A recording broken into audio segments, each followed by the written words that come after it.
साधारणतया हमारी यह मान्यता है कि केवल मनुष्य की यह गरिमा है कि जीवनचर्या की साधारण बातों को छोड़कर वह गंभीर प्रश्नों का प्रस्तोता भी बने और स्वयं उठाए हुए प्रश्नों पर यथाशक्य विचार भी करे।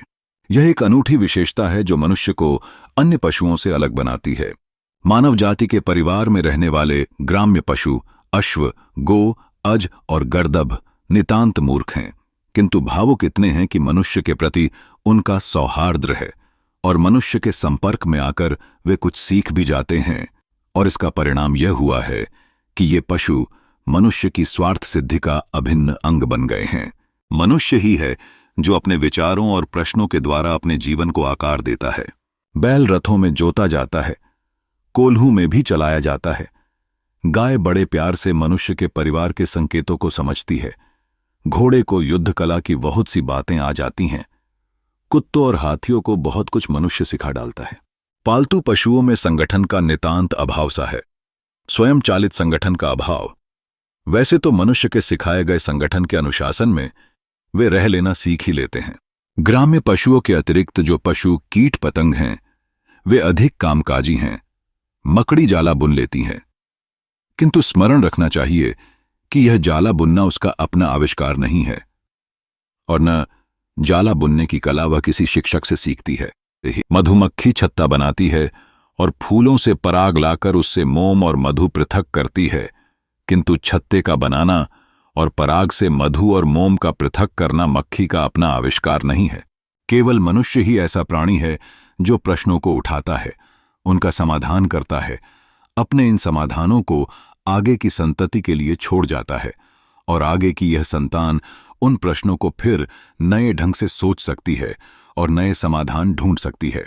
इन प्रश्नों का उद्देश्य सिर्फ अस्तित्व को समझना नहीं है, बल्कि उन्हें समझकर बेहतर सांस्कृतिक और सामाजिक संरचना का निर्माण करना है। मनुष्य के द्वारा प्रस्तुत ये प्रश्न और उसके ही द्वारा दिए गए समाधान मनुष्य के व्यक्तिगत और सामाजिक जीवन को निरंतर प्रभावित करते रहे हैं और आज जो कुछ भी हम हैं वह इस परंपरा के ही परिणाम हैं। मनुष्य की यह जिज्ञासा उसे आगे बढ़ने की प्रेरणा देती है। जो भी समाधान वह खोजता है वह अगली पीढ़ी को एक नया मार्ग दिखाता है।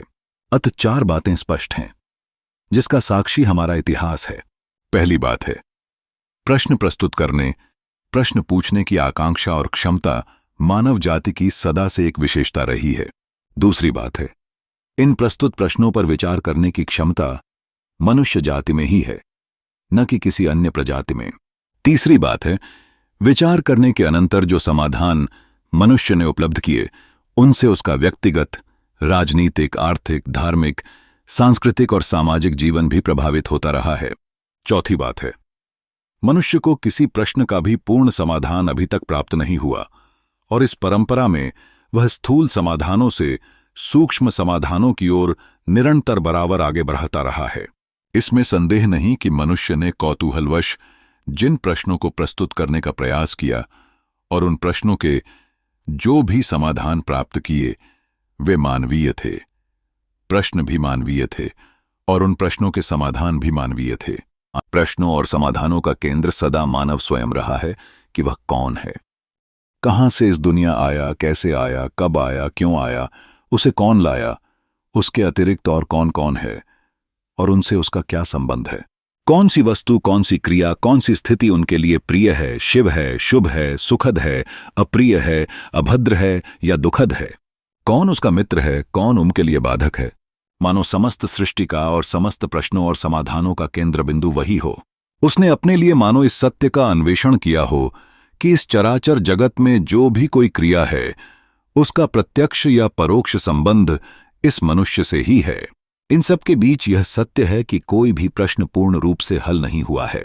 मनुष्य हमेशा नए प्रश्नों के साथ उभरता है और उन पर विचार करके सूक्ष्म समाधान की दिशा में आगे बढ़ता है। यह प्रक्रिया अनुगम की ओर ले जाती है, जहां जानने की क्षमता और जिज्ञासा हमारे जीवन का सबसे अनमोल उपहार बन जाती है। इसीलिए मानवता के विकास में प्रश्नों का महत्व कभी खत्म नहीं होगा। हम निरंतर आगे बढ़ते रहेंगे, अपने ज्ञान के साथ नए रास्ते तलाशते रहेंगे